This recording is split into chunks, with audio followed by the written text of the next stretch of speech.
মই যদি ঈশ্বৰ হলোহেঁতেন, মই যদি ঈশ্বৰ হলোহেঁতেন, আজিৰ মানুহ সৃষ্টি কৰা বন্ধ কৰি দিলোহেঁতেন।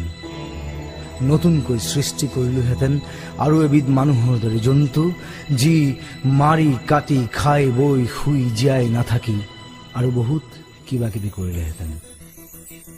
দিলোহেঁতেন এটা মস্তিষ্ক, যাৰ কাম চিন্তা কৰা শুদ্ধভাৱে, যি মস্তিষ্কত দৌৰিব অনুভূতি, আবেগ, উচ্চাকাংক্ষা আৰু দূৰদৰ্শনৰ অনিৰ্বাণ অশ্বমেধ ঘোঁৰা, যি মস্তিষ্কত আস্ফালিত হ'ব পৰিৱৰ্তন, আৱৰ্তন আৰু নিয়ন্ত্ৰণৰ ন ন সূত্ৰ। দিলোহেঁতেন আৰু এজুৰি হাই পাৱাৰ চকু, যাৰ মাজেদি সকলো সঁচা বস্তু দৃশ্যমান। দিলোহেঁতেন দুখন এক্সট্ৰা কাণ, শুনিবলৈ সকলো অস্ফুট শব্দ, উশাহ নিশাহ, হুমুনিয়া, হতাশা আৰু সময়ৰ পদধ্বনি। দিলোহেঁতেন এটা সুন্দৰ নিপুটল নাক, যাৰ কাম কেৱল উশাহ লোৱাই নহয়, যি শুঙিব পাৰে সকলো দুৰ্গন্ধ মানুহৰ গাৰ, মনৰ, দেশৰ, পৰিৱেশৰ।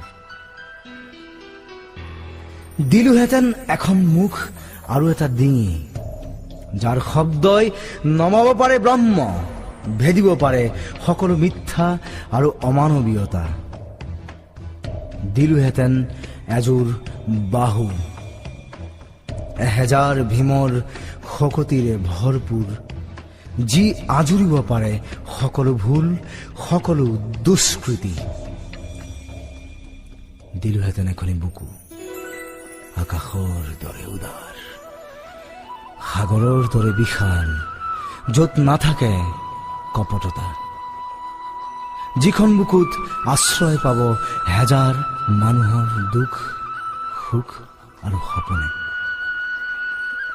দিলোহেঁতেন এটা পেট, যি কেৱল খাবলৈ নিশিকি এৰিবলৈও শিকিব আনৰ বাবে।